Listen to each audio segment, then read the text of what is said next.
पहिलो खोप चाहिँ नि प्राप्त ल्याऊ भनेर चाहिँ नि भन्नुहुन्छ।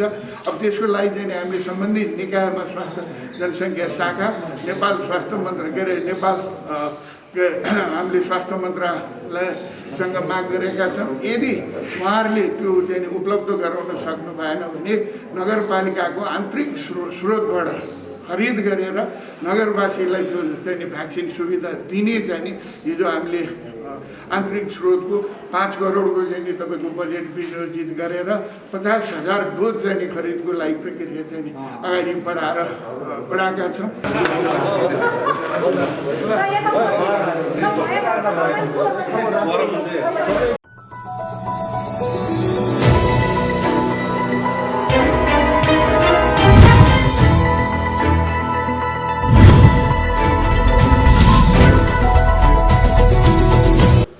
अक्सिजन सहितको आइसोलेसन सेन्टर हामीले सञ्चालनमा ल्याएका छौँ। यसका निम्ति नगरपालिकाले आज आइसोलेसनलाई अत्याधुनिक र सुविधा सम्पन्न बनाउने उद्देश्यका साथ सामग्रीहरू हस्तान्तरण गर्ने कार्यक्रम रहेको छ। हामीलाई नेपाल चार्टर एकाउन्टेन्ट सङ्घले अक्सिजन लगायतका सामग्री उपलब्ध गराउनलाई ठुलो सहयोग गरेको छ र व्यवस्थापकीय हिसाबमा एकानले यहाँ चाहिँ व्यवस्थापकीय भूमिका निर्वाह गर्दै आइराखेको छ।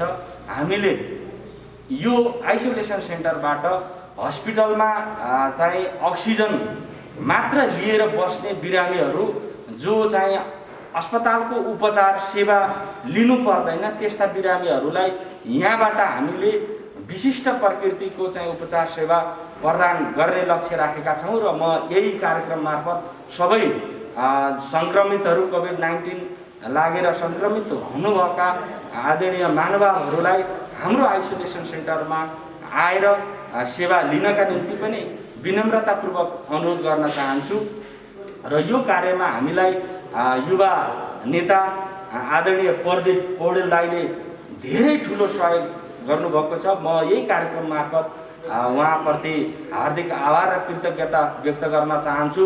हामीलाई वडा कार्यालयले धेरै ठुलो सहयोग गरेको छ। यहाँ समन्वय गर्ने स्थानीयहरूसँग समन्वयदेखि खानेपानी लगायतका कुराहरूमा उहाँहरूले ठुलो सहयोग गर्नुभएको छ।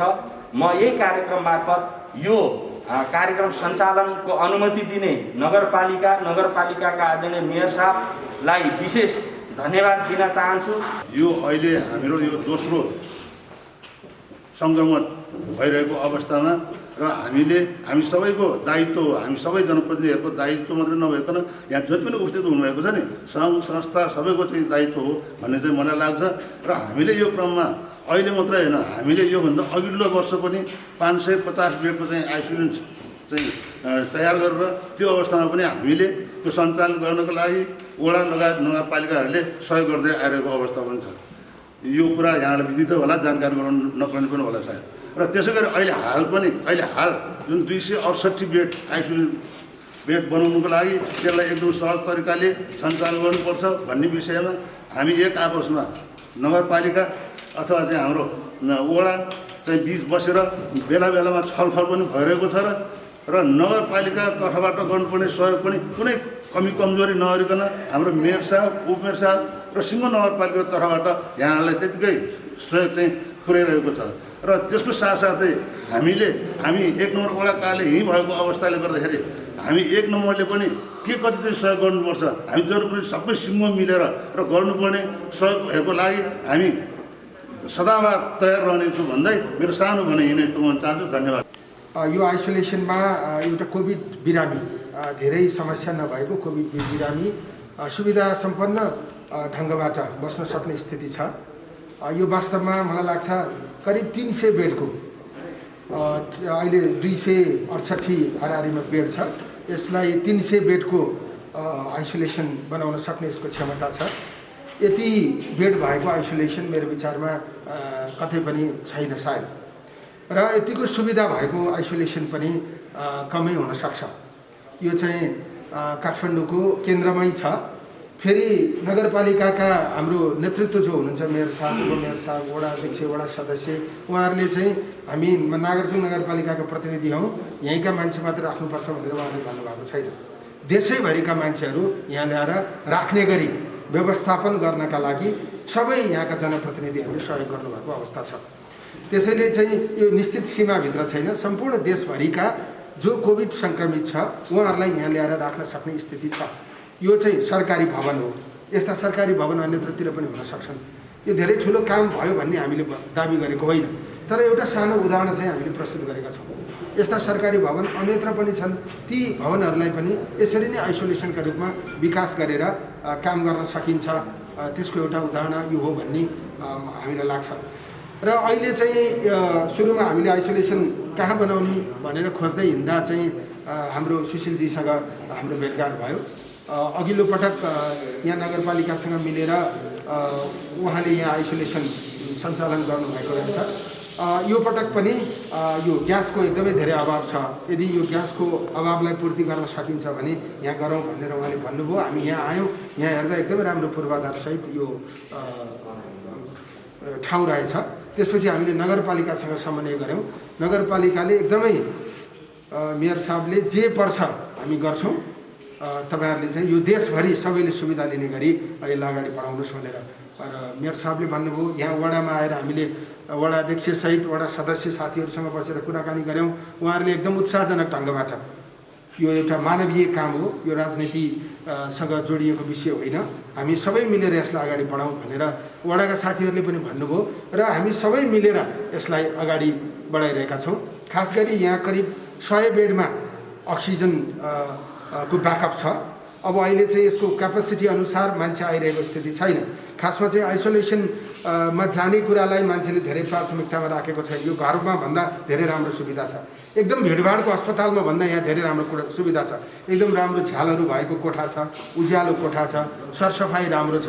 अहिले चाहिँ यो नगरपालिकाको सहयोगपछि यहाँका बेडहरू एकदमै व्यवस्थित छन्, सेटअपै एकदम नयाँ ढङ्गको छ होइन। के अरे चिकित्सकहरूको चाहिँ यथोचित व्यवस्थापन छ।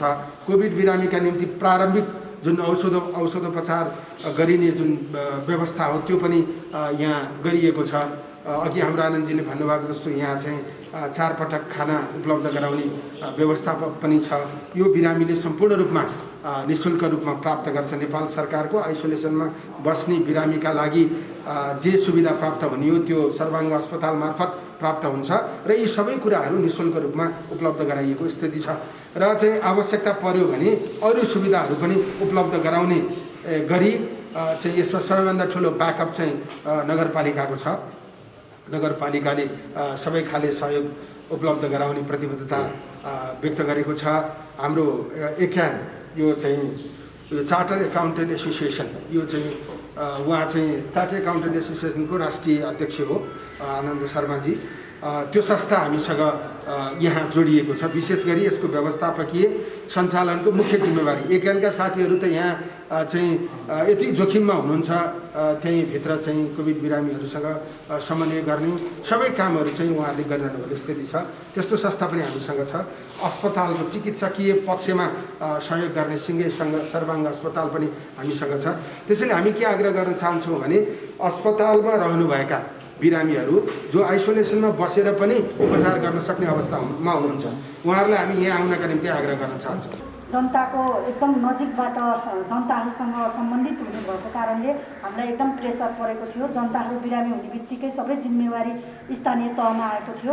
त्यतिखेर हामी एकदम छटपटिएको अवस्था, जुन अवस्थालाई म्यानेज गर्नको लागि नागार्जुन नगरपालिकाले पहिलो वर्ष पहिलो लहर आउँदाखेरि नै यस सहरी विकासको भवनमा 30 बेडको आइसोलेसन सेन्टर पहिल्यै हाम्रो नगरपालिकाको तर्फबाट चलाइसकेका थियौँ र प्रदेश केन्द्रको सहयोगले चलाएका थियौँ भने हामीले नागार्जुन नगरपालिकाले 30 बेडको चलाएको थियौँ भने केन्द्रीय सरकारद्वारा चाहिँ यहाँ 500 कति बेडको चाहिँ फेरि आइसोलेसन सेन्टर चाहिँ यहाँ सञ्चालन भयो। त्यतिखेर हामीले देशैभरिका विभिन्न ठाउँका बिरामीहरूले आएर यो ठाउँमा सुविधा लिनुभयो। हामी एकदम खुसी पनि छौँ। नागार्जुन नगरपालिकाको एउटा पूर्वाधारले देशैभरिको जनताहरूलाई सुविधा दिन पाएकोमा नागार्जुन नगरपालिका त्यसमा एकदम गौरव पनि महसुस गरेको छ। आज आएर 30 बेडको सञ्चालन गरिरहेको हाम्रो नागार्जुन नगरपालिकाले यहाँसँग समन्वय गर्दा अझै बढी हाम्रो जनताहरूलाई सेवा दिन सक्ने गरेर 50 बेड नागार्जुनको प्राथमिकतामा, त्यसपछि देशैभरिका जुनसुकै ठाउँका पनि बिरामीहरू आएर बस्न सक्ने अवस्थामा हामी आउन सफल भएका छौँ। यसको लागि सहयोग गर्नुहुने हाम्रो सर्वाङ्ग हस्पिटलका सुशील सर, हाम्रो प्रदीप सर लगायतका हाम्रा विभिन्न संस्था चार्टर एकाउन्ट महासङ्घका सरहरू सबैजनाले सहयोग गर्नुभएको छ। किनभने अघि नै सबैजनाले भनिसक्नु भएको छ, यो नितान्त समाजसेवाको भावना हो। यसमा कुनै राजनीतिक दल हुँदैन, यसमा कुनै रङ्ग हुँदैन, यसमा कुनै बासना हुँदैन। यसले चाहिँ राजनीतिभन्दा एक तह माथि उठेर आज हामीले देशलाई आपत परेको बेलामा हामीले सक्ने सहयोग गर्नुपर्छ भन्ने भावना सबैजनाको पाइएको छ। त्यसको लागि मैले नगरपालिकाको तर्फबाट सबैजनालाई धन्यवाद दिएँ। नेपालका दाजुभाइ दिदीबहिनीहरू जो यो रोगबाट आक्रान्त हुनुहुन्छ, उहाँहरूको चाहिँ व्यवस्थापन गरेर यो रोगलाई निराकरण गर्नको लागि विशेष गरेर नागार्जुन नगरपालिकाले आफ्नो नगरवासी तथा यहाँ नेपालभित्र बस्नुभएका विपन्न परिवार र जो आर्थिक कमजोर भएर यो उपचारबाट वञ्चित हुनुहुन्छ, उहाँलाई लक्षित गरेर यो आइसोलेसन चाहिँ हस्पिटलको जुन चाहिँ सेन्टरको चाहिँ चौपक्षीय चाहिँ सहकार्यबाट यो सञ्चालनमा लिएर आएको छ।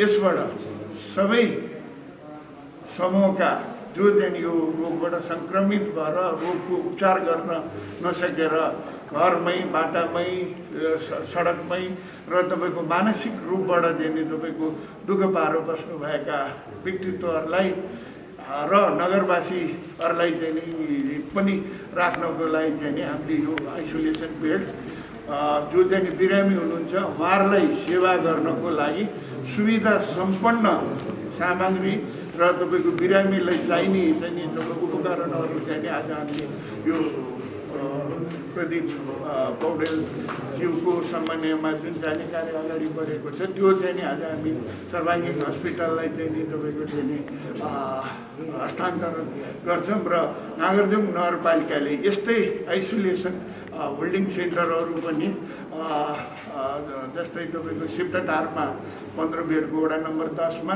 भिडुङ्गा वडा नम्बर 8मा 12 वटा राखेर उपचार गर्दै आइरहेको छ र अझ तपाईँको चाहिँ यस्ता वर्गहरू जो चाहिँ सबै हामी जनप्रतिनिधि र हाम्रो दायित्व अहिले साझा रूपमा एउटा तपाईँको राजनीतिक जुन भन्दा अहिले हामी बचाउँ र हामी बाँचौँ भन्ने तपाईँको मूल नारा र WHO को मापदण्ड अनुसार जुन चाहिँ के अरे तपाईँको WHO ले एउटा गाइडलाइन दिएको छ, त्यो अनुसार हामी सबै चाहिँ पालना गरेर हिँड्यौँ भने यो कोरोनाले कसैलाई पनि तपाईँको चाहिँ सताउने छैन र यो रोगबाट चाहिँ हामी सबै मुक्त हुनेछौँ।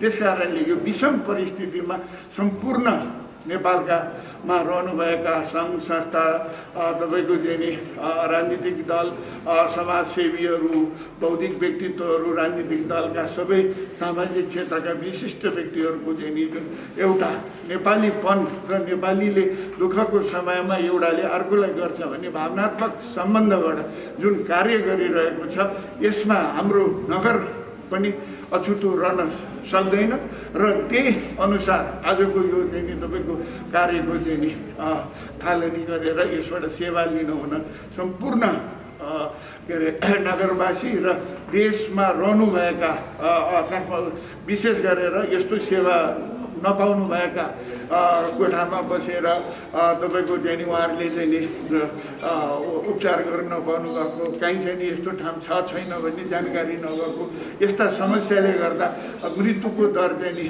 धेरै चाहिँ तपाईँको चाहिँ बढिरहेको अवस्थामा हामीलाई जहिले पनि यो तपाईँको देशमा चाहिँ अग्रपङ्क्तिमा हिँड्ने पत्रकार मित्रहरूले यसलाई एउटा चाहिँ संस्थागत रूपमा प्रचार गरेर यो सेवा लिनको लागि चाहिँ नि तपाईँको प्रचार गरिदिनु हुन अनुरोध गर्दछु र हामीले अहिले नगरवासीको लागि हिजोको बोर्ड बैठकबाट मात्रै नेपाल सरकारले उपलब्ध गरायो भने हामीलाई चाहिँ नि तपाईँको भ्याक्सिनको खोपको चाहिँ नि पहिलो लगाइसकेको छ, दोस्रो लाउनेको लागि चाहिँ नि समस्याग्रस्त परेर सबै चिन्तित हुनुहुन्छ। उहाँहरूको ठुलो माग छ र फेरि अर्को 18 वर्षदेखिको बालबालिकादेखिको ज्येष्ठ नागरिकहरूलाई उहाँ चाहिँ नि पहिलो खोप चाहिँ नि प्राप्त ल्याऊ भनेर चाहिँ नि भन्नुहुन्छ।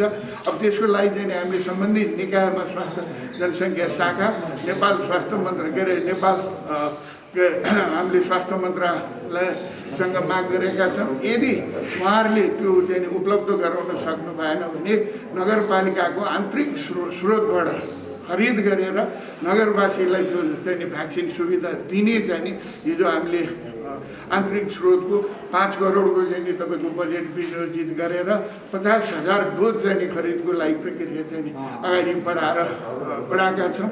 र कोही पनि तपाईँको नागरिकवासीहरू र यस्ता विपन्न र दुःख पाएका असहायहरूलाई नागरिक नगरपालिकाले तपाईँको चाहिँ नि उहाँहरूलाई चाहिँ नि तपाईँको यो रोगको उपचार गर्नको लागि नेपाल चार्टर एकाउन्टेन्ट सङ्घ, सर्वाङ्गीन हस्पिटल र हाम्रो प्रदीप पौडेल र हाम्रो नेतृत्वमा चाहिँ नि एउटा समन्वय गरेर अगाडि बढेर यसलाई परास्त गरौँ भन्ने कामनासहित सम्पूर्ण पत्रकार मित्रदेखि मेरो टिमका साथीहरूलाई यसलाई चाहिँ यो राजनीतिकभन्दा माथि उठेर एउटा मानवीय हिसाबमा यो बेलामा हामीले चाहिँ नि कार्य गर्यो भने त्यसको ले हामीलाई चाहिँ नि एउटा स्थानीय सरकारको जुन सरकार छ भन्ने अनुभूति जनताले पाउनु हुनेछ र त्यसमा हाम्रो नगरपालिकाबाट 24 घण्टा तपाईँको चाहिँ के अरे एम्बुलेन्स,